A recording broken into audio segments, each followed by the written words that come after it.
Армысыздар құрметті пайдаланушылар. Жыл өткен сайын танымалдығы асқақтап бара жатқан компьютер, электронды почта, электронды блокнот, смс, әртүрлі сөз орамдары, жазылған стикерлер және тағы да басқа қарым-қатынас құралдары заманауи адамды өз ойын қағаз бетіне қолымен жазу әдетінен алыстатып барады. Біршама уақыттан кейін қолымен жазылған хаттар мен ашық хаттар сирек кездесетін жәдігерге айналып жатса таң қалмаңыз. Мұны неге айтып отырмыз? Өйткені қаңтарда бүкіл әлем қолтаңба күнін, яғни қол жазу күнін атап өтеді. Бұл күннің мақсаты қолжазуының бірегейлігін еске салу, тәжірибеден өткізудің маңыздылығын түсіндіру, әрбір адамның қолтаңбасы қайталанбас құбылыс екендігін тағы да бір рет дәлелдеу. Ежегодно 23 января в мире отмечается Международный день почерка или День ручного письма. В последнее столетие ручное письмо постепенно уходит из моды, уступая место компьютерным письмам, текстам, смс-кам, звуковым и видеообращениям. Популярность письмо от руки остается разве что у пожилых людей, которые еще не овладели ПК, и у малышей, которые пишут письма Дед Морозу.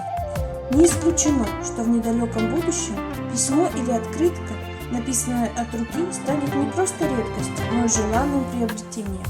Между тем, история развития ручного письма уходит корнями глубоко в древность и со временем формируется в особый вид искусства – каллиграфия. Почерк – самое очевидное и самое загадочное проявление человеческой психики, своего рода зеркало личности. Письмо, подпись, простой росчерк пера очень многое может рассказать о своем создателе. Неудивительно, что на протяжении всего времени существования письма люди пытались определить характер того или иного человека по почерку. Основная тайна почерка в его уникальности и неповторимости, как в отпечатке пальца или радужке глаз. Современные ученые называют 7 основных характеристик почерка, по которым можно обрисовать психологический портрет человека. Это размер букв, их наклон и форма, направление, интенсивность нажима, характер написания слова и общая оценка. Именно поэтому почерк человека так важен для криминалиста. Тщательно изучив его характер, специалист может установить личность пишущего, его душевное состояние, возраст, пол, образование, подлинность и период написания документа и многое другое. Специалисты могут определить до 40 признаков характера человека по одной только его подписи.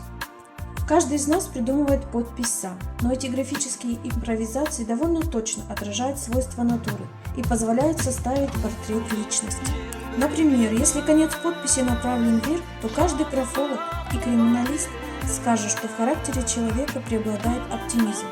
Он полон энергии и стремится достичь поставленных целей. Это тип личности с творческим уклоном. Если конец подписи направлен вниз, человек подвержен пессимизму. У таких людей могут наблюдаться депрессии. Длинная подпись говорит, что ее автор не любит спешить, торопиться, глубоко вникает в суть дела, настойчив, упрям, но может быть очень придирчив. Если подпись короткая, то это является признаком вспышки человека, поверхностное отношение к делу, так как означает, что ему не хватает терпения. Можно сказать, что автор такой подписи не способен к монотонной длительной работе, требующей постоянное внимание, и он очень не любит медленных людей. Сегодня мы все реже и реже пишем от руки, общаемся и делаем заметки в телефонах и на компьютере. Порой стесняемся своего почерка и в какой-то мере теряем свою индивидуальность. Ведь ручное письмо не только зеркало личности одного человека, оно и отражает характер каждого народа и его культуру.